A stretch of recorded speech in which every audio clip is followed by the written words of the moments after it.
সরু চাকলি পিঠে বানিয়ে শাশুড়ি মাকে করব ইমপ্রেসড। আর যেমন ভাবা তেমন কাজ। তাই 3 কাপ চাল আর 1 কাপ বিউলির ডাল ভিজিয়ে রেখেছি। আর তোমরা যদি কেউ এই পিঠেটা করতে চাও তাহলে অবশ্যই চাল বাটা দিয়েই করবে, কারণ গুঁড়ো চালে অনেক সময় কি হয়, উঠতে চায় না। আর এই পেস্টটার মধ্যে দিতে হবে গোটা গোলমরিচ, মৌরি আর একটু আদা কুচি। আর দেখো কিছুটা ব্লেন্ড করতেই আমার মেশিনটা গেল একদম খারাপ হয়ে, আর চলছেই না। আর এই যে এমন অবস্থায় খারাপ হয়েছে, না পারবো এটাকে আমি শিলে মারতে। আর এদিকে মিক্সিও কিন্তু একদম খারাপ হয়ে গেছে। তো যখন ভেবেছি করব আর শাশুড়ি মায়ের ফেভারিট পিঠে বানিয়ে শাশুড়ি মাকে ইমপ্রেস করবই, তাহলে কিন্তু আজকে করতেই হবে, যে কোনো উপায়ে করতেই হবে।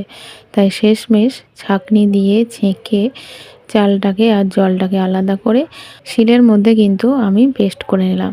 তো সবটা করব না, শুধুমাত্র শাশুড়ি মায়ের জন্য আর তোমাদের জন্য আমি এই সরু চাকলি পিঠের পারফেক্ট রেসিপিটা করে আমি অবশ্যই দেখাবো। প্রথমে আমি প্যানটা বসিয়ে হাই ফ্লেমে খুব ভালো মতো করে গরম করে নিয়েছি।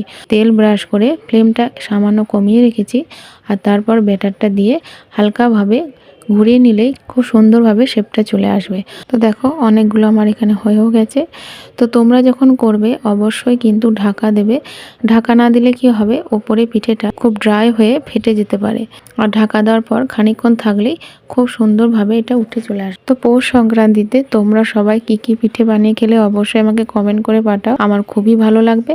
তো আমার কিন্তু গরম গরম সরু চাকলি পিঠে একদম রেডি হয়ে গেছে। আর একটা কথা না বললেই নয়, আজকে এই সরু চাকলি পিঠে বানাতে গিয়ে বুঝলাম যে জীবনে যেমন সমস্যা থাকে, তার একটা করে হয়তো সমাধানের উপায়ও থাকে। তাই সবসময় হতাশ না হয় ভালো। তো চলো, ভিডিওটা শেষ পর্যন্ত দেখার জন্য তোমাদেরকে জানাই অসংখ্য অসংখ্য ধন্যবাদ। সবাই খুব ভালো থাকবে। সকলকে জানাই শুভরাত্রি।